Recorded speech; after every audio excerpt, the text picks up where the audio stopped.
अगर आप भी अपने बैंक लॉकर को 100% सेफ समझ रहे हो तो ये गलतफहमी आपको महंगी पड़ सकती है।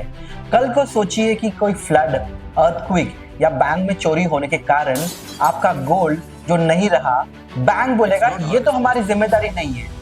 बदले में बैंक आपको 2 से 5 लाख रुपया गुडविल या सिक्योरिटी के नाम पे दे सकता है, क्योंकि बैंक के पास कोई रिटर्न प्रूफ नहीं है जिसमें ये कह सकते हैं कि आपने अपने बैंक लॉकर में कितना सोना और कितना कैश रखा है। तो फिर अपने गोल्ड को सिक्योर करें तो करें कैसे?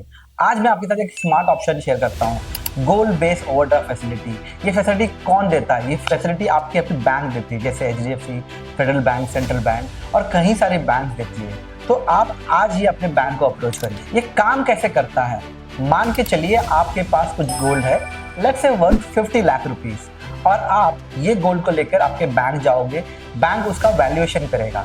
वैल्यूएशन करने के बाद में बैंक आपको मान के चलिए 35 लाख का ओवरड्राफ्ट फैसिलिटी प्रोवाइड करेगा। इसमें सबसे बड़ा ट्विस्ट ये है कि जब तक आप पैसे विड्रॉ नहीं करते, आपको बैंक को कोई इंटरेस्ट नहीं देना है। आपने ओवरड्राफ्ट फैसिलिटी सिर्फ सैंक्शन करवा के रखना है, उसे यूज नहीं करना है तो 0 कॉस्ट बैंक को पे करना पड़ेगा। इसमें चार्ज क्या लगेगा? आपको 1% प्रोसेसिंग फीस लगेगा जो कि 1 टाइम कॉस्ट है, और वैल्यूएशन चार्जेस लग सकता है 250 rupees to 1000 rupees, depend on the bank. इसमें इंश्योरेंस भी इंक्लूडेड होता है।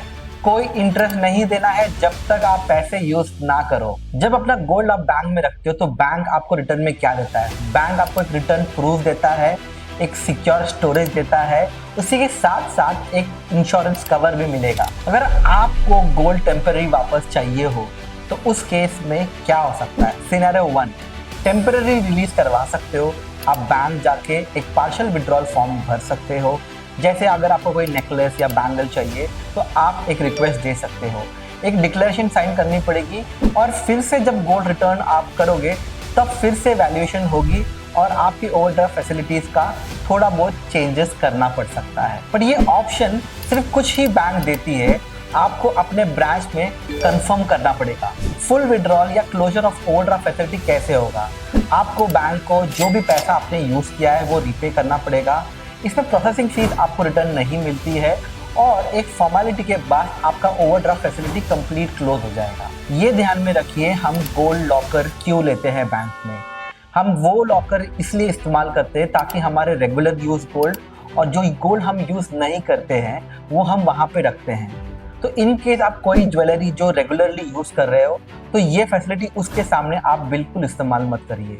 वो गोल्ड के साथ करिए जो आपको नहीं चाहिए या लॉन्ग टर्म के लिए आपने सेव करना है, वही गोल्ड के सामने आप ये ओवरड्राफ्ट फैसिलिटी यूज करिए। अदरवाइज आपका पर्पस जो है वो कंप्लीटली फुलफिल नहीं होगा। अगर गोल्ड रखना ही है तो एक स्मार्ट तरीके से रखिए जहां पे आपका गोल्ड सिक्योर भी है और ओवरड्राफ्ट फैसिलिटी के साथ मिल रहा है। अगर ये वीडियो आप अंत तक देख रहे हो तो हमें लाइक जरूर करिए, कमेंट करिए, बताइए कि आपको ये वीडियो कैसा लगा, और सब्सक्राइब जरूर करिए। अपने फ्रेंड्स एंड फैमिली के साथ शेयर करिए जिनको ये जानना बहुत जरूरी है।